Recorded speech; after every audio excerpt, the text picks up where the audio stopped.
Hi, I'm Howard Chewy for Howard Forums. Here's the Motorola ATRIX 4G, Motorola's new NVIDIA Tegra 2 powered dual-core processor smartphone.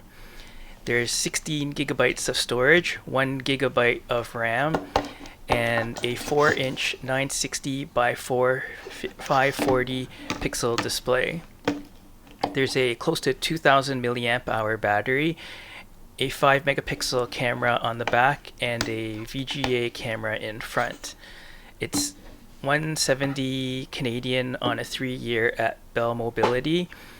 And what sets the Atrix apart is that it also has an optional laptop connector and a HD multimedia dock. The laptop dock is basically a screen and keyboard that you can plug into the Atrix, and with it you can access content on the phone. Next is Dave Petro from Motorola. He's going to walk us through them. HD dock.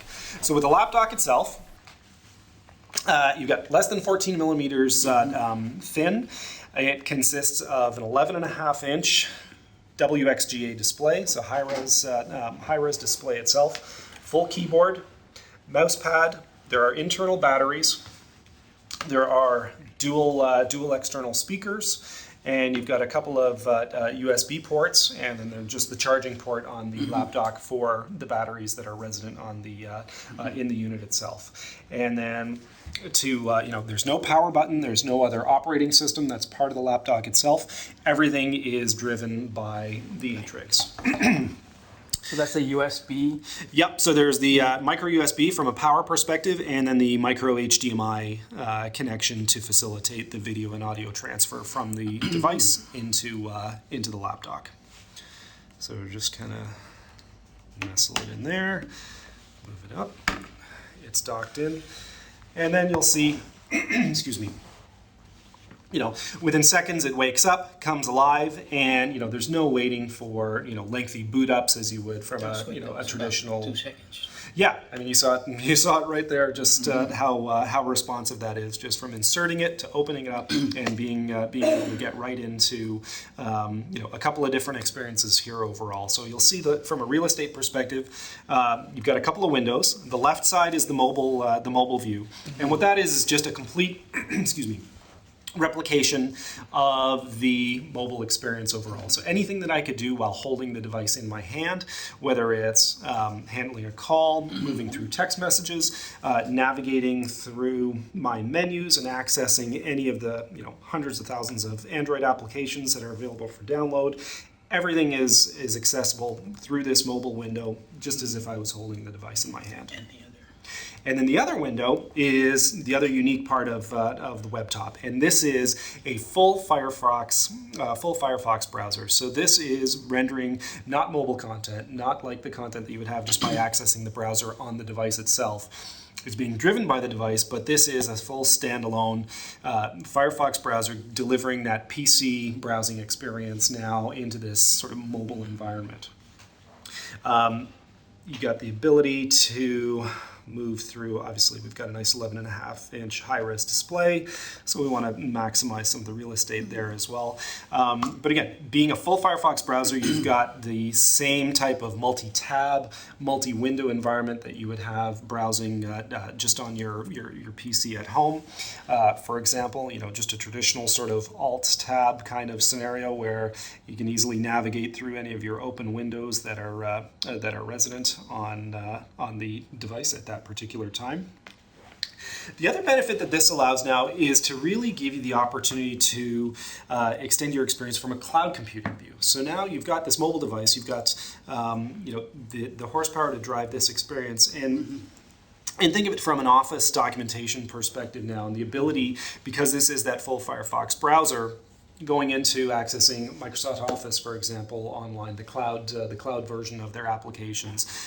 So the ability to extend that experience off of the device and leverage the fact that you are in the cloud now, and you can easily manipulate, create, edit all of your Office style of documentation all through this through the Firefox browser. Does the dock itself have any memory? No, there's no memory in the dock. It's got the batteries in there, and that's the other important point here. So you see the quality of the display and the types of things that you can be doing with it. The beauty is that while you're docked, the battery from the phone is never being utilized to actually operate the lap dock. On the contrary, it's the lap dock batteries that are running the display and also simultaneously charging the phone.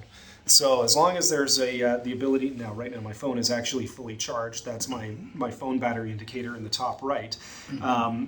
But if my phone battery was depleted at all, the batteries in the lap dock would actually charge the phone up, so that no matter what, at the end of it, when you've got, on a full charge, you're probably looking at 7+ hours of use just out of the lap dock.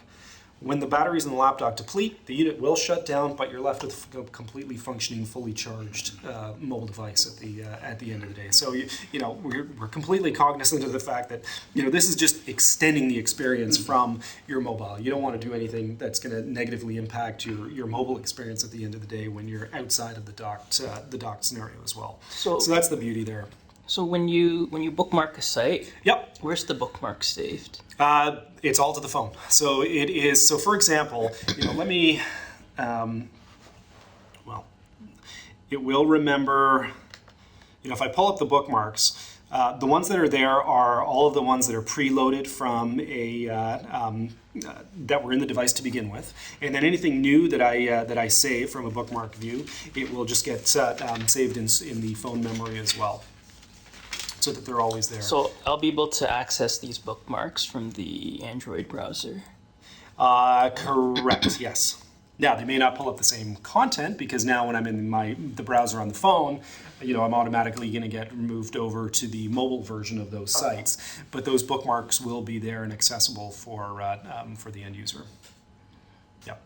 And then the other beauty is, the phone is always remembering kind of what you were doing at the time of, when you removed it from the dock. So for example, if I take this out now, and I had a couple things open, I've moved back to just my regular phone experience. But you'll see up here in the notification bar, if I pull it down, there's this web top connector option. And what that is just the list of all the Firefox browser sites that I had open at the time that I removed it from the docked configuration. And if I still needed to do something, I have had to, for whatever reason, I had to pull it out of the dock, I had to get, make my way to the bus to head somewhere. But I wasn't finished consuming the content that I was looking at.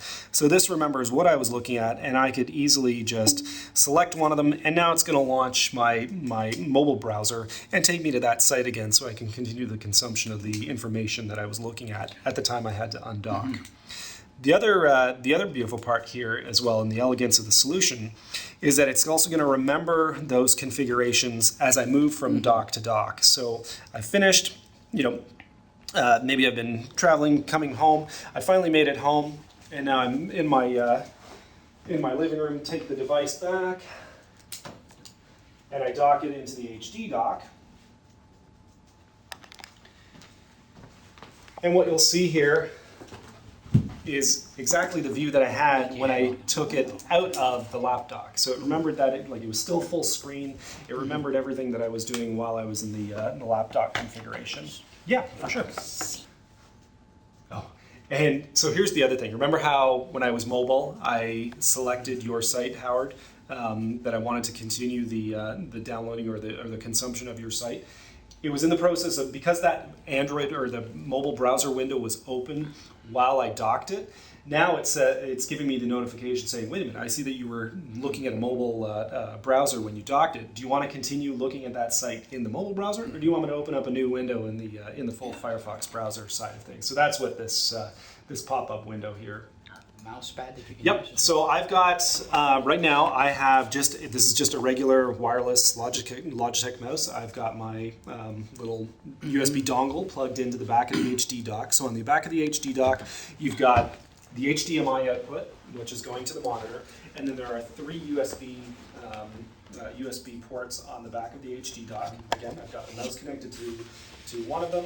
The other could be, the others could be for external jump drives or anything of that nature. So really other peripherals. It could be, think of it like this is home theater kind of setup. But then if you look at this desk here, it could be the smaller monitor, and maybe it's a wired keyboard and mouse, and I'm using it more as a workstation replacement solution. So that's why we've Also, you included can the. also dock it into your PC screen. You could, yeah, as long as it's an HDMI connection. And in fact, there's even, if you had an HDMI and DVI adapter and you had a slightly older monitor that was just DVI, you could facilitate that connection too. And the infrared remote is utilized when you move the move into the entertainment center mode. And I can show you that now. Which is, I just go here on the screen, so I'm just dropping down into where it says HD. And if I click on that, you're going to see a transition into a new user experience, or user interface, I should say. And what this is about is really leveraging the content that's on your device and giving you a great user interface overall to provide the ability to consume that content. So whether it's music, whether it's pictures, whether it's videos, this is where what the entertainment center is about. And again, it's leveraging and consuming the content, giving you the ability to consume that content that's already on the device